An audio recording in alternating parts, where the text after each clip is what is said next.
All right. We're back for another episode of the Bad Ideas podcast with Laura Strasberg. Hey, Laura. Hey Nick, how's it going? It's gone good. Thank you so much for hopping on to record with us today. Awesome. Looking forward to it. Yeah. So you're the chief people officer at Essential Anesthesia Management. We were talking about this a second ago, but what does a chief people officer do? It's sort of a euphemism for chief HR officer. So Uh, human resources, responsible for everything from the whole life cycle of talent, from hiring to creating a great employee experience all the way through. So all things HR, culture, talent, learning, about really helping organizations or helping this particular organization be successful because we're taking care of our people and helping them and the company reach its highest potential. yeah. It's a wild, I think it's a discipline that doesn't get the attention that it deserves. Like HR is thought of as more of like an admin, or at least like in my universe, more of like an admin type role. But what I've learned kind of the hard way over the last 8 years building my businesses is that the people are like the only value in the company. It's not, even the equity is meaningless without a human force behind it that's driving it forward. Um, Absolutely. so it's kind of like a critical function. It's really, really amazing to have somebody in charge of a large team of people managing an even larger team of people Hmm.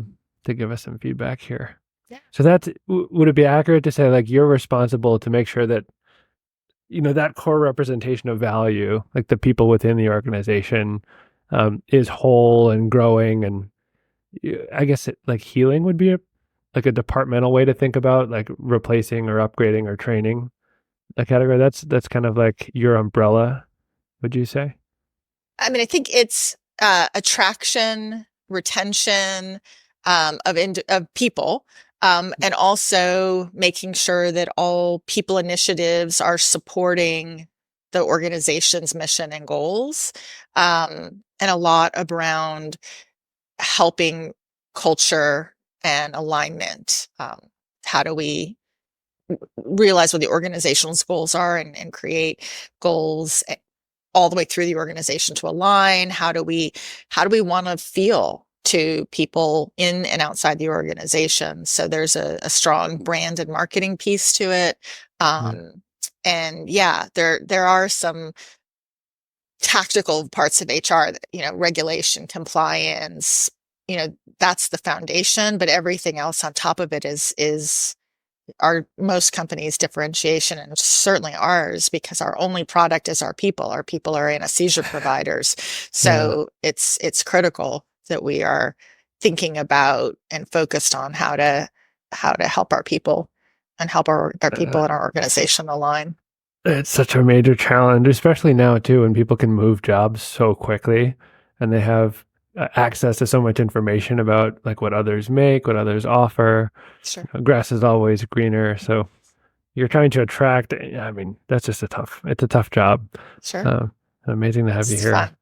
So, yeah, speaking of fun, we're gonna spend some time making fun of a bad idea here. So, in a second, I'm gonna reveal the bad idea that neither one of us has had any time to prepare for, so we can show some authentic reaction.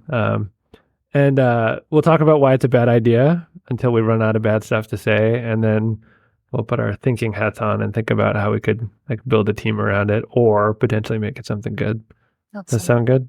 Sounds great. Okay. I have no idea what they came up with for you, but let's see. The bad idea for today is embarrassing. It's Awesome. it's a 24-hour surgeon reality TV show. Live stream surgeries around the clock. Vote for your favorite surgeon to perform the next operation. I don't know what the end is, but it sounds like, I mean, everything's reality TV. It sounds like someone's trying. Have you ever heard of Below Deck before? No, below deck. Yeah, it's like it's a reality show about crew on like mega yachts.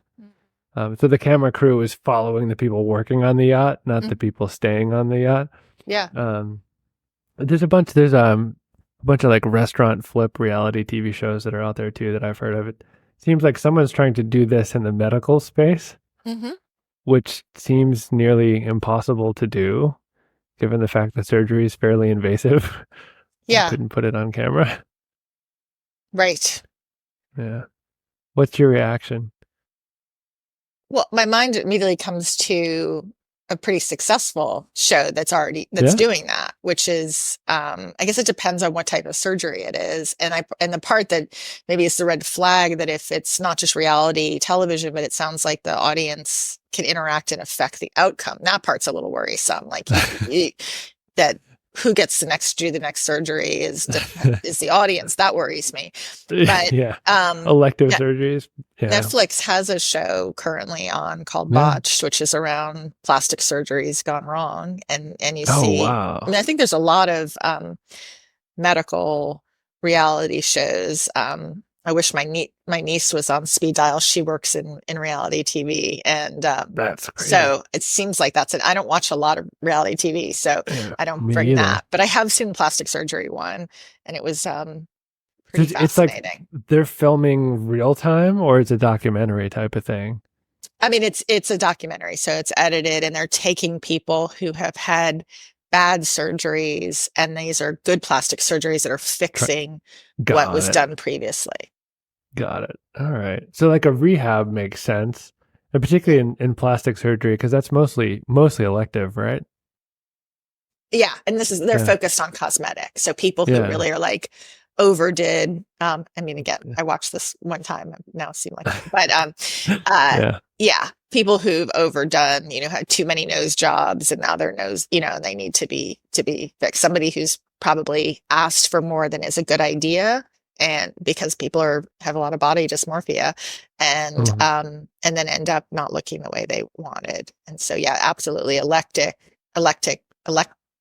what was the word? Elective. Elective. Yeah. Thank you. I was with you. Elective I was with you. and cosmetic is what that is. But I am under not I have not seen them, but I'm under the impression there's a lot of really gory, nasty medical reality shows out there with dermatologists and like Yeah. things with people's toes. So there is definitely an audience that people like to see, you know, gross graphic things. Yeah. So, I think if it was a documentary, so it's curated like that, and I know reality is kind of curated too. But I'm just thinking about, so full transparency. One of my really good friends is an anesthesiologist, and we just talk about the demands of his job and how he has to like stay awake around the clock when he's working, and then be super focused about keeping somebody alive while they're under operation, which is Yeah. like inhumanly difficult to do. I just couldn't imagine a camera crew being around for that process indefinitely. That seems like risks of distracting the doctors, Sure. getting permission from the people that are on the table. Like there's just so many barriers to even producing it, and then you have to make it interesting. Right. So there's probably a lot of boring things that happen that you wouldn't want to show, but you have to be there for anyway, right?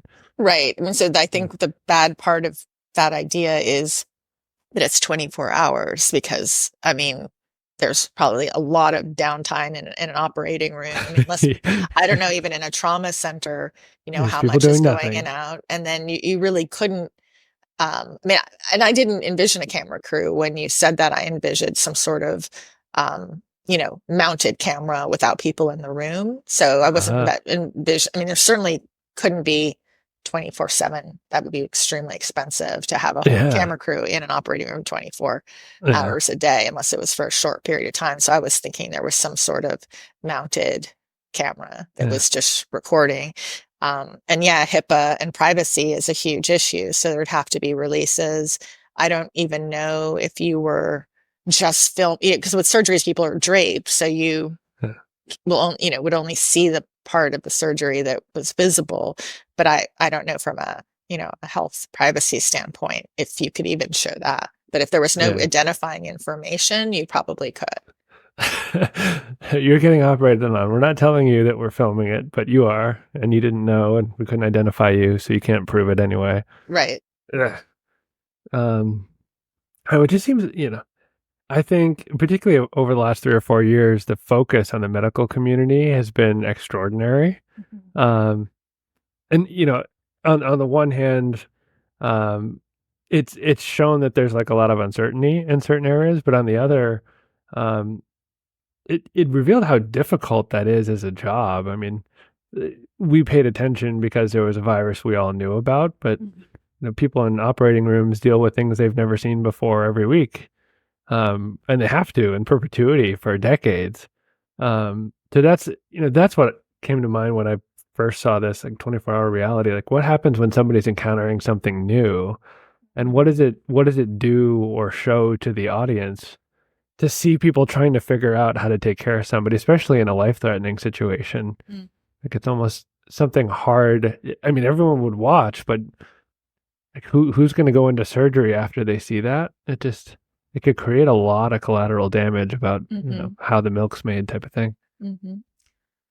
I mean, I picture there being sort of three types of audience. There are people who just like the gross out factor, who just are curious. I think if it were a trauma center, something where there's a lot of, excitement. I mean, hopefully surgery is happening in a pretty, calm way. And mind you, I work in anesthesia, not an anesthesia provider. My experience with anesthesia is primarily as a patient. So I'm only in the room, until I'm asleep. So I don't know that much that goes on after the fact, but I hope it's a pretty regulated, calm environment, ideally. But emergencies happen. And so I guess people who like excitement, how is an emergency dealt with? But again, these are people that's what attracts people to anesthesia. These are people who can handle huge amounts of stress and stay calm and make good decisions. So you're probably not seeing a lot of like chaos. And then, it seems like it would be really not that interesting if it was just 24 hours a day, but if it was curated. I've heard of reality shows that are like, maybe that's what you were talking about. I think it's in Norway or the Netherlands that are just watching like a boat moving slowly. I mean, there's something meditative, in real time. People like that. So, and I don't understand that audience and I haven't seen those, but it's something that's happening slowly in real time that people got mesmerized by. I don't know the psychology of that. But I would think also people who are going to have if it's curated, if I'm about to have a shoulder surgery, some people like a lot of information and like to know, some people want to know nothing. And some people like a lot of detail and want to understand what's happening. So if there was that's really voiceover and you understood what was happening, that might help you feel more relaxed before you have surgery if you're one of those people who likes a lot of information. Yeah. Well, now we're kind of pivoting into making it a good idea. So, showcasing what happens is some sort of value for people who want to see it in a curated capacity. We talked about the gross out factor, but I feel like it's so overdone it'd be really hard to compete to make like another gross out surgery show. I wanted to get, from your background on the people side of things, I know there's still a shortage of physicians in the US, right? There's a huge healthcare labor shortage. Is there any way a show like this could be positioned to attract more people to the profession? Like highlight the good things, maybe celebrate them a little more. Is that something of value? What do you think? Sure, that's a great idea. I mean, in terms of people who are pre-med, maybe understanding what's happening in surgery, and again, there's not just surgeons in surgery, so understanding what is a anesthesiologist or a nurse anesthetist, and what are the other roles. So I could see that being educational for people in college, high school, or even in medical school, maybe. So to understand more about what the date, and if it were 24, again, maybe if it's following a healthcare provider for 24 hours versus in the OR suite for 24 hours. If you're seeing what the day-to-day is, that could be interesting. I think you could curate it to give it kind of like a highlight reel feel. But you could contrast it a little bit to the, popular medical TV shows so people could see this is the real thing and this is what the real people do and here's what they deal with. Because there's definitely some magic to it too. Like you're taking care of somebody's like life in one way or another.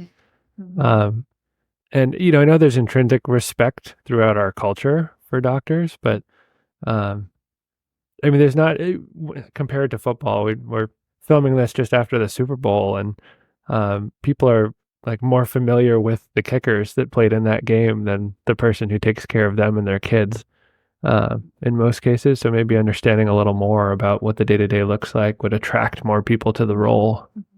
Well, and the Yeah. unsung heroes, right? You tend to know your surgeon, but there's a Yeah. lot of other people in that room, other than the surgeon. So, Hmm. um, yeah, knowing those folks. The last time I had a medical procedure in the last, I don't know, 9 months, and that I've been with my company just a little over a year. So it was the first time I had to be under anesthesia since I worked in anesthesia. And I was super interested with who all the people were in the room. And I was talking to them and asking them a whole bunch of questions. But I guarantee you, 2 years ago, I'm just like nervous and focusing on, I don't even notice Yeah. that there are four other people in the room. So I think from an attraction of talent, and just an awareness of celebrating all the people, because and again, my mindset right now is a lot with anesthesia. I mean, they're literally people's lives are in their hands. They're bringing them to the Yeah. brink of death, and then they're reversing it. So I didn't realize as much, I'm like, just put me to sleep and wake me up. I didn't really understand everything that goes into that piece of it. And certainly it's an unsung kind of hero situation. Yeah. How do you, I mean, are you guys using media at all to attract people to the organization? Social How do you, media? Yeah, absolutely. any kind, like video, social, Yeah, are you using anything? just LinkedIn, Yeah. and Facebook, more sort of traditional, posting, photographs, some video, but definitely not, more around like our organization likes to play, where we have a big location we have a lot of locations in Louisiana. So there's a lot of like, how do we celebrate kind of stuff, less like Yeah. while people are operating. We love to get Yeah. pictures of our people, but again, privacy is key. And so making sure there's nothing, patient identifying if we're taking pictures of our teams in healthcare facilities, but we love to, get them next to the machines and things like that. Yeah. Yeah.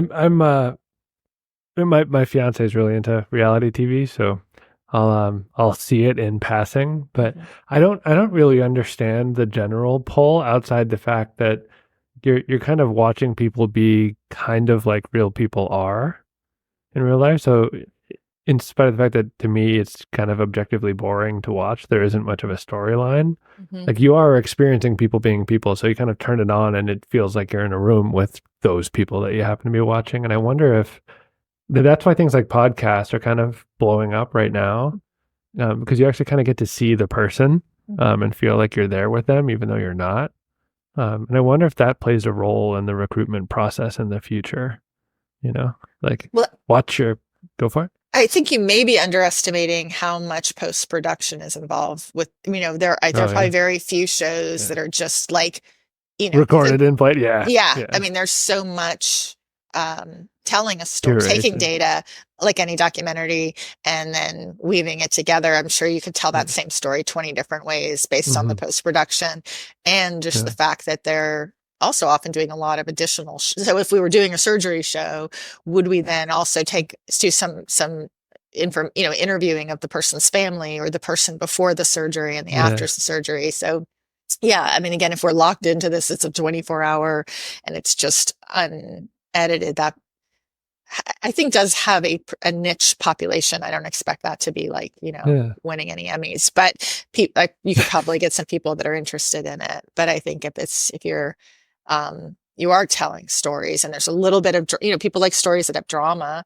Um, so in terms of how that ties to recruiting, I think you can probably portray it as how important it is, and camaraderie. It can be a lot of camaraderie in an OR.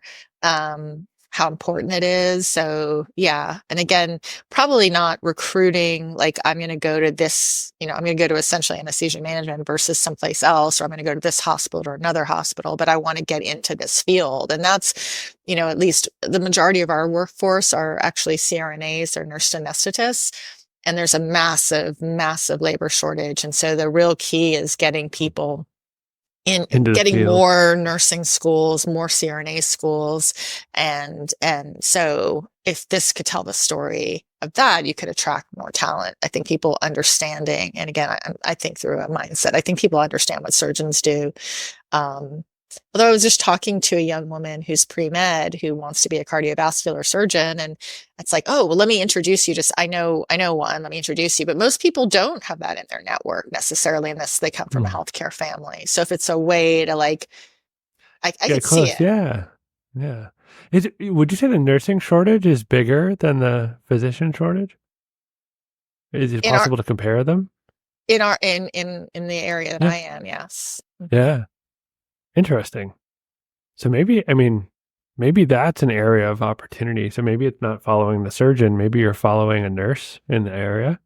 And maybe you were talking about showcasing the camaraderie. Maybe it's each team unit kind of has its own little like mini production that is curated. You wouldn't follow them 24 hours because, like you said, that'd be really, really boring. But maybe there's like monthly or quarterly interviews with the senior person on the team, so you kind of get to know the boss. So it's kind of driving awareness, but also anyone who wants to interview can get to know the person they'd be like reporting into or learning from. Also creates a little bit of gravitas when you actually meet that person in person. Like, oh my God, I saw you. I was one of the 3 who watched the video, but I saw you, and it's right. It still has some weight to it. Yeah. And just with nurse anesthetists, they actually, depending on the state and the location, there's different regulations. They're actually often autonomous. So it's not, there's a nurse and an anesthesiologist. There's normally one or the other, and a CRNA can do many, if not all, of the same things that an anesthesiologist does. So it's not true of, So, wow. It's not true of every state and every location. There's different regulations, but there are definitely places where CRNA is operating autonomously under maybe the surgeon supervision. So don't think of a nurse as like an anesthesiologist and a CRNA are really trained to do the same things and are able to practice that in different places. But I can picture have you ever seen like a live cam at the zoo? And you're just like, you're waiting for like the giraffe to have the baby, but like for weeks, there's no baby, but do you pop in? I could see a camera on and do you happen to log on when something's happening and then there's some excitement, but a lot of the time you log on, it's just dark or somebody's mopping the floor. I do think there'd be, I don't know the value of that, but I think there could be an audience for it. But yeah, no, if you're saying, if you're talking about if it's not commercial, but you're using this as a marketing, absolutely. A day in the life. Why would I want to go to your facility to another facility if it's a little published, if it's I don't lost the word, but if you're making it look polished, that would be very attractive. Why do I want to go instead of because we have people go to site visits when you're picking a job, but maybe you don't have to go to a site visit. People don't really want to travel. People are moving all over. Maybe you can see what it's like to be in the OR, as that would be, I think, valuable versus having people have to do site visits. Yeah. And see how the team interacts, figure out if, you resonate with the people there. There's some value. So my space is, marketing, creating content mostly online. And like the value of written content is changing so dramatically. It's almost like over the last year and a half, readership went from 80% human and 20% machine to like 95% machine, 5% human, because everyone's producing video so quickly, video and audio. So people are just consuming information differently. And I wonder if, like in the hiring space, there's opportunity to reach people a little differently to create some edge. Yeah. Yeah. And when you asked about video, we're using video. I'm thinking more of like having our senior leadership talk about why to join us. But it would be cool to be able to show people. Yeah. And it would pay for itself for sure. Even if it just entertains the gross people, like indirectly, they're going to get to somebody who's going to come into the profession or apply to work with you guys because they want to be a part of this show. Yeah. Yeah, so it could kind of sit out there and you could say, hey, when Yeah. we're recruiting, if you're interested in seeing what that OR looks like, click on that. But you could also have other people, come across it. Yeah. Yeah, I can see that. All right. All right. We got to something kind of positive. I think I think we both agree that 24-hour stream totally uncurated is a really bad idea because it would be boring and it would probably show a lot of things that people either don't want to see or don't want to show, people don't want to be a part of. But it seems like if we curated this and used it specifically to create a relationship between potential staff that could actually work in these positions, and the companies that we're showcasing, then like there's some value there, and audience engagement is just like pure upside. Like if people like it, that's a extra bonus. So that seems like kind of a good idea. What do you think? Yeah. And I mean, I want to, I mean, I'm going to have to do research after about this weird, like No, where people are showing something in real time that's really Yeah. boring and there's something peaceful about boring. I mean, we're in Yeah. such a, I mean, so there's going to be the person who's going to see the trauma center and see it all going fast, but there's people who kind of like things to be quiet, and that's sort of soothing. It's sort of weird to think about an operating room being soothing, but I mean, I like still, I want to like, my understanding was that I said, I don't know if it was Norway or the Netherlands, but like the whole country got mesmerized by watching this thing that was real time. And it was Yeah. like something, it wasn't like watching a flower unfold. You can see where that would be meditative. It was watching something like mechanical happen. It was so I don't know. There might be there, but what I don't know how you would generate revenue from that. I mean, would you have like a commercial ticker across, or I don't see that as a commercial venture that I have no idea how that would make money. Where Yeah. I think having it be a marketing tool for a company and or sponsored by this brand of scalpel or this brand of anesthesia, I don't know, maybe um, could generate some money from it. Yeah, create a little more value. This has been awesome. I think this was a really hard one because media is such a crowded space. It's hard to discuss, but I think the greatest value here was just your perspective from the hiring side of things, because that's a part. I don't want to call it like unsexy, but it just doesn't get a lot of attention in the business world. Like everyone's like, here's my product, here's my service, here's my marketing, but no one's like, these are my people. Like these are the engine behind the whole thing. And that's the heart of it, right? We may be in different meetings. I mean, what I hear like CEO's number one concern is how are we going to attract and retain the talent to Good deliver? CEOs. That's Yeah. why you're a big company. Good Yeah. CEOs. Yes. So, I mean, it's the only way. Yeah. So I hear that as sort of the number one concern more than anything, but maybe Yeah, in just great a leadership. different space. Yeah. Yeah, I mean, great leadership. That's why you're at the top. That's why we have you here.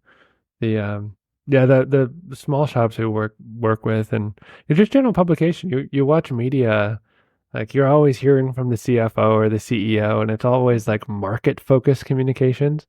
You very rarely hear from the chief people officer. Like, when was the last time Amazon's head of people gave an earnings update?